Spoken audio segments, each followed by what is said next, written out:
is my favorite time of year because there's nothing better than sitting on the beach and digging into a good book and having no one bother you. So if you're looking to do the same, author and avid reader Brian Larson is here with us with a curated list just for us. Brian, thanks so much for being here. Thanks so much for having me, Hannah. I'm so excited to be here today. This is so exciting because you have brought a books just for our audience. Yes. And before we dive into these, what do you look for in the perfect summer read? Oh my God. So is it compulsive to read? One, am I going to be just like first page, maybe first sentence? Yeah. Am I hooked?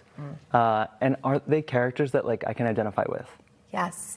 Well, we have no time, right, to like wait until the third, fourth chapter to be like, I want to read this. No. That's why all these books like will have you hooked. I promise you. Some by the first sentence. Okay. Some by the first chapter. All at least by the third chapter. Amazing. All right, so let's start with some of your faves. What are we? So we have a bonus book here. It's called The Aftertaste by Daria Lavelle. It's recently been acquired by Sony Pictures, so look for this to be a movie sometime very soon. The protagonist can smell ghosts and taste the last meal that they consume, but he can't see them. So it's a really interesting way for Daria to introduce the concept of ghosts. And it's a fan pick of Whoopi Goldberg. Oh, so, all right. Whoopi's got good taste. Let's go with that. Ghost. All right, next up, Brian. Next up is Our Last Resort by Clémence Michelon. This is a follow-up to her 2023 blockbuster, The Quiet Tenant.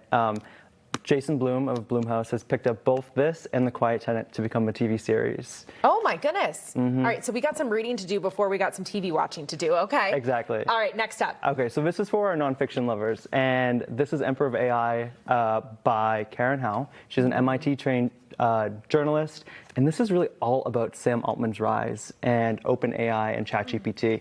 She had unfettered access to Sam for about 4 or 5 years. Wow. So this is her account. It's all in here. I feel like that would hook you. It reads like fiction, but it's real. It's not fiction. It's real. All right, next up here, what's this one? This is Emperor of Gladness by Ocean Vuong. This is a follow-up to his first novel, On Earth We're Briefly Gorgeous. And this, when I said hooks you by the first sentence, yeah, that's it. The first sentence is the most beautiful thing you can do in life is to live it once. Like mind-blowing. Mind blown. That's just like mic drop. Yes. And okay, we're running out of time here, but I want to get to this one because Taylor Jenkins Reid, I've heard so many good things about. This is on my list. It's amazing. I think it's Taylor's best book yet. Okay. And it's a love story centered around space, female, in the 80s, at NASA. First chapter, something goes crazy wrong in space. Okay. For fans of Andy Weir, Project Hail Mary, this book has it all. All right, this is, I think, the one that I'll be reading first, and then I'm going to dive into all of these. Brian, thank you so much for being here. Guys, you got to follow him on social media because he has such great recommendations, but also he's working on some fun things, so you got to keep your eyes out for that. All right, we'll be right back with more on The Hub today right after this. Don't go anywhere.